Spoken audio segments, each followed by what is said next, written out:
This is something that I've been wanting to talk about for quite some time, and I think that now is the best time to talk about it on this glorious weekend that you guys are joining me. And it's something that I'm asking Nintendo to do because I feel that Nintendo needs to do this. Because, listen guys, we all love Mario, we all love Zelda, we all love Pokemon, we all love all these great franchises that are coming out on the Nintendo Switch. And Nintendo's done a great job of even bringing back classic franchises like Advance Wars, for example, on the Nintendo Switch. Heck, Pikmin 3 got brought back in a deluxe version. There's been some good stuff around the way when it comes to the Nintendo Switch, and I'm not knocking it for what I'm about to say, but I feel that, please Nintendo, this needs to happen for a number of reasons when it comes to Kid Icarus Uprising, Kid Icarus Uprising 2, a brand new Kid Icarus game. I think that that should be a focus. This should be something that happens, that gets announced, that's already in development, so we can discuss it at E3. There's a number of franchises that people always want to see Nintendo bring back. We have stuff like Star Fox, we also have stuff like F-Zero, there's all sorts of games, Chibi Robo, there's just tons of stuff that Nintendo could bring back to the forefront. But I think out of all of the games that we've talked about here, out of all of them, I think Kid Icarus Uprising has the biggest potential to be absolutely incredible in the new age way of Nintendo doing things and with the Switch system itself. Now, don't get me wrong, Star Fox would be awesome. I think F-Zero would be great. Those games are fantastic, but those games are one-dimensional in some type of ways. Look, F-Zero is just a racing game. It's a dope racing game. It's really good, but you're just racing. Star Fox is a guided type of, shooter. It's kind of like an on-rail shooter where you can kind of move around a bit more. Yes, there's Star Fox Assault where you can get out on foot, but were those like the best type of missions? I think that Kid Icarus blends the best of those two franchises with Star Fox and also with F-Zero, because you have guided speed parts where you're flying through the sky and shooting things just like Star Fox, but then you also have on the ground parts that beat the heck out of what Star Fox Assault did back on the GameCube. Kid Icarus Uprising has a phenomenal combo and upgrading system that we have not seen in any other Nintendo title. It's probably one of the most in-depth and complex upgrading systems that we've seen on a Nintendo platform to date at this point. It actually surpasses games like The Legend of Zelda, for example. So I do think that with Kid Icarus Uprising, if they announced that at this year's E3, if it was something that was a thing, I think that that would make people so happy. And to be honest, Masahiro Sakurai, right? We don't know what he's working on next. But honestly, outside of Smash Brothers, this is probably his best creation for the core gamers out there. Yes, he was the creator of Kirby, we know that. He's done other games as well. The Meteos game on the Nintendo DS, I think it was. But I think that Kid Icarus Uprising is a type of game that if you brought it over to a modern platform, and if you gave the opportunity for it to do well again, which we're going to talk about the sales in just a bit, but if you gave it that opportunity, I feel that players will respond a lot better now that Pit's been in multiple Super Smash Bros. Games, and on top of that, they fixed the biggest issue with Kid Icarus Uprising on the Nintendo 3DS, and that was not having a second analog stick. This is a full 3D action adventure game on the ground levels, and it was just a pain to control, and then they even shipped it with a stand so you can play it comfortably with the stylus. It was just kind of a mess.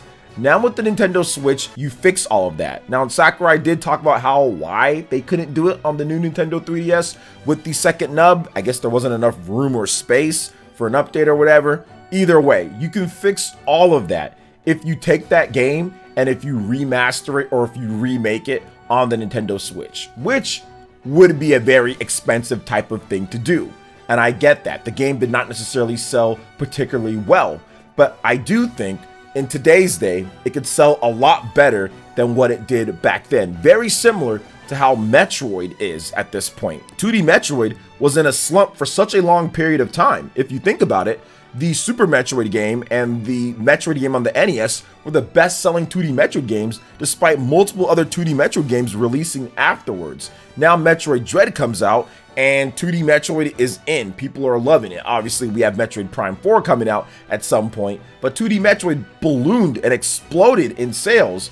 I think that Kid Icarus Uprising, if you make a really in-depth remake or super high-quality remaster or even a brand new game, I think that that's going to take this franchise to the next level, like 2D Metroid was taken to the next level with the Nintendo Switch. So I do think that it's possible for Kid Icarus to have a future on the Nintendo Switch. But let's not just give all the shine to Kid Icarus, because it seems like I was just going to do that. Let's talk about Star Fox, because if we're not going to get Kid Icarus, I think Star Fox is a very good possibility to be the next classic game coming back to Nintendo Switch. Now let's look at what happened last time with Star Fox. You have Star Fox on the Nintendo Wii U. It was Star Fox Zero, and it's a remake of the original Star Fox 64, which I think that at that point, even in 2015, when the game was coming out, people were kind of tired of just playing Star Fox 64, because we had the original Star Fox 64, then we had the Star Fox 64 on the Nintendo 3DS, and people were like, man, that's a lot of Star Fox 64. We've just been playing the same game. Let's get something new. Although there was some new Star Fox on the GameCube as well. We had Star Fox Assault, we had Star Fox Adventures. I think that by the time that Star Fox Zero was out, people were wanting something new, since they did skip the Wii. There was no Star Fox game on the Wii, which you would think, because of the pointer, that would have been a fantastic franchise to bring to the Wii. And they probably could have made a lot of money based off of what type of system the Wii was. But nonetheless, nothing came of it. And then Star Fox Zero comes out, and it's, oh, we're back to Star Fox 64, even though we had Star Fox Assault on the GameCube, and then on top of that, the Wii U gamepad, what Miyamoto wanted with it, Platinum Games developer, good game, but some issues with the controls and everything. So now we're fast forwarding all the way to 2022, and I think that if you make a solid new Star Fox game, it could have a lot of potential to be as big as the Star Fox game that was on the N64 with Star Fox 64. That game sold, I think, 4 million plus copies. It was a hit for Nintendo. If you bring back the basics of what made Star Fox amazing, then add in some new elements as well with high replay value and everything, I think that you can have a hit. Heck, look at Kirby. Kirby just came out recently, and it's fantastic. Not a super long game, but has a lot of challenges and other things mixed in, where you have replay value with the treasure road stuff and getting different things to happen in the levels. That's very much a play on what Star Fox is, where you can manipulate things, go different areas, do different things, and see different scenarios that hap out, even by going in different routes to beat the game.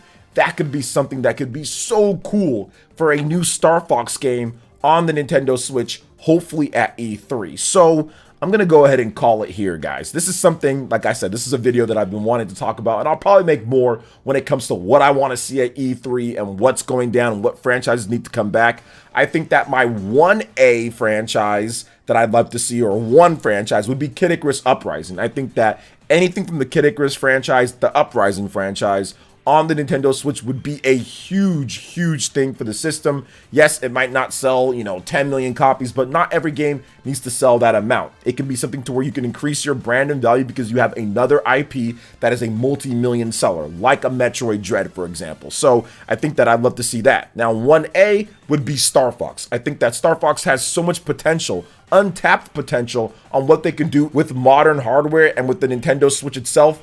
HD Rumble could go crazy with Star Fox, different beam combinations, bombs, the R-Wing, just how it feels. Like, that could be so cool to add that in there. So I'm hoping that Star Fox or Kid Icarus gets announced. Now, obviously, Nintendo has more franchises. They have other stuff. There's Chibi Robo, there's Custom Robo, there's F-Zero. There's so many other things that people want to see from them. And I think that it's a high possibility that something from the classic line, whether it's Kid Icarus, whether it's Star Fox, whether it's Golden Sun, whether it's F-Zero, whether it's Chibi Robo, one of these franchises is going to be announced at E3. It always happens. Pretty much almost every single E3 that we've gotten, whether it's a third-party franchise that's coming back out of nowhere that Nintendo wants to hype up, or it's something out of Nintendo's staple of games, something always comes back in some way, shape, or form. And I think that this year's E3 is going to bring a bombshell, because Nintendo's lineup is set for this year. I mean, if you look at it overall,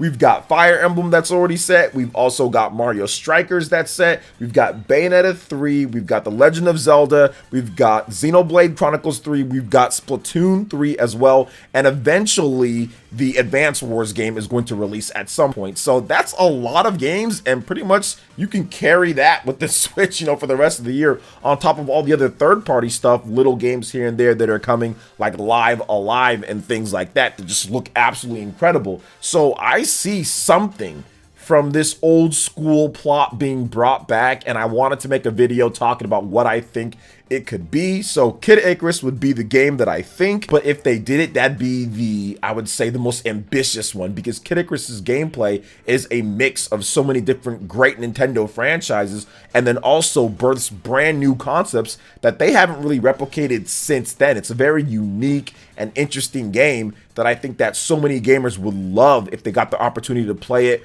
with good controls, with dual analog, and also in HD on the Nintendo Switch. And it's from Masahiro Sakurai. So at that point, I mean, people are going to just be interested in it as well. So if you brought back Kid Icarus, I think that would be great. And they see Pit in Smash Brothers, so my mind kind of races with the possibilities on what Nintendo could do coming up at E3 this year, because their lineup is already set. We just need some release dates for some of these games. But what are your thoughts on a potential Star Fox or Kid Icarus coming back on the Nintendo Switch going forward? Maybe announcement at E3 2022. Let me know your thoughts in the comment section below. All right, guys, that wraps it up for this video here. Thank you so much for watching. I do appreciate it. Please make sure you hit that like button, subscribe if you're someone new, and click that notification bell to get my videos first. Thank you for watching, and we'll see you for the next one. Peace.